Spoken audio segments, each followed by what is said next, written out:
সবাইকে নমস্কার জানিয়ে শুরু করছি আজকের রেসিপি।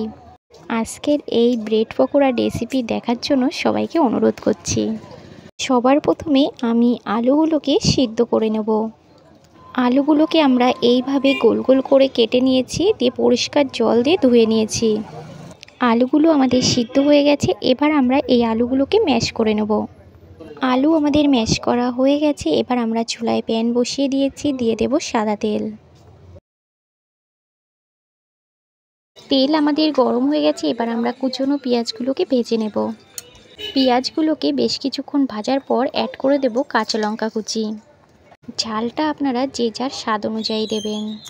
পেঁয়াজ আর লঙ্কা ভাজা হয়ে গেছে, এবার আমরা অ্যাড করে দিচ্ছি ভেজে নেওয়া জিরের গুঁড়ো হাফ চা চামচ, লঙ্কার গুঁড়ো 1 চা চামচ, আর দিয়ে দেব সয়া সস 1 চামচ, সাথে দিয়ে দেব 1 চামচ ঘি, আর সাথে দিয়ে দিচ্ছি 1 টেবিল চামচ টমেটো সস, দিয়ে দিচ্ছি স্বাদ মতো লবণ।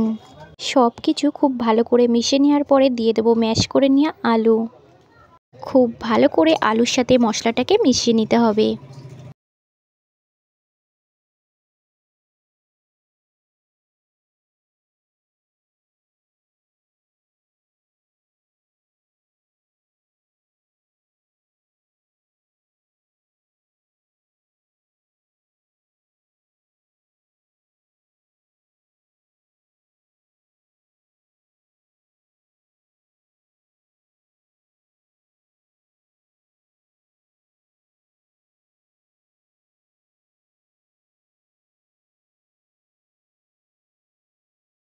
আলু মশলার সাথে খুব ভালোভাবে মিশানো হয়ে গেলে এবার আমরা এর উপর দিয়ে ধনেপাতা ছিটিয়ে গ্যাসের আঁচটাকে অফ করে দেব।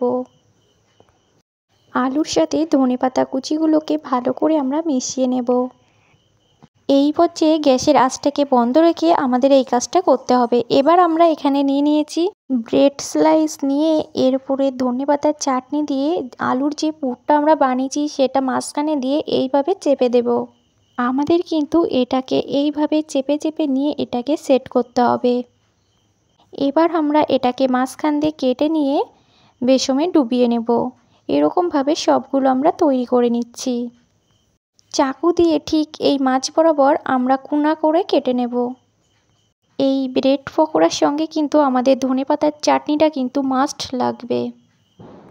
এই ধনেপাতার চাটনি ছাড়া কিন্তু আমাদের এই ব্রেড পকোড়া তৈরি হবে না। আমরা এরকম সবগুলো ত্রিভুজ শেপে কেটে নিয়েছি। আপনারা চাইলে কিন্তু এটাকেও এপিটোপিট টোস্ট করেও খেতে পারবেন, সেটাও খেতে কিন্তু মন্দ লাগে না। টোস্ট করে খেলেও কিন্তু বেশ অসাধারণ লাগে। এবার আমরা হাতের মধ্যে 1 চামচ জোয়ান নিয়েছি, এবার এইভাবে হাতের মধ্যে ডলে নিয়ে এটাকে এর মধ্যে মিক্স করে দেব।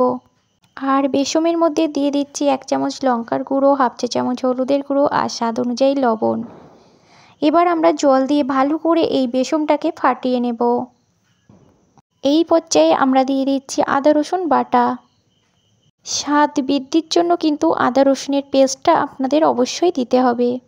বেসনের শেপটা কিন্তু আমাদের একটু পাতলা করে করতে হবে, আর ত্রিভুজ শেপের যে ব্রেডগুলো আমরা বানিয়ে নিয়েছি সেগুলো কিন্তু এরকম বেসনে ডুবিয়ে নেব। ব্রেড পকোড়ার ওপরে যে বেসনের লেয়ারটা থাকবে সেটা যেন পাতলা হয়, এর জন্য আমাদের বেসনের গুঁড়াটা একটু পাতলা করতে হবে।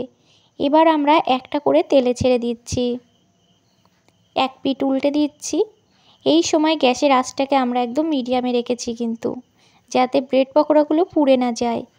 আমরা সবগুলো একই রকম করে ভেজে নিচ্ছি। এটা দেখতে কিন্তু ভীষণ লোভনীয় হয়েছে, আর খেতেও কিন্তু বেশ দুর্দান্ত স্বাদ। এটা আপনারা যারা একবার খাবেন দ্বিতীয়বার কিন্তু আবার খেতে যাবেন। আর এর সাথে ধনেপাতার চাটনি কিন্তু অবশ্যই রাখবেন, তাহলে আপনাদের এটা খেতে বেশ টেস্টি লাগবে। আর আমি আপনাদের একটা কেটে দেখিয়ে দিলাম এটা কেমন হয়েছে। সবগুলো আমি একই রকমভাবে কেটে নিয়েছি। এই রেসিপিটা বানানো কিন্তু খুবই সহজ, আর খেতে কিন্তু বেশ দুর্দান্ত লাগে। আমার এই রেসিপিটি ভালো লাগলে অবশ্যই লাইক, কমেন্ট, শেয়ার এবং সাবস্ক্রাইব করে দেবেন।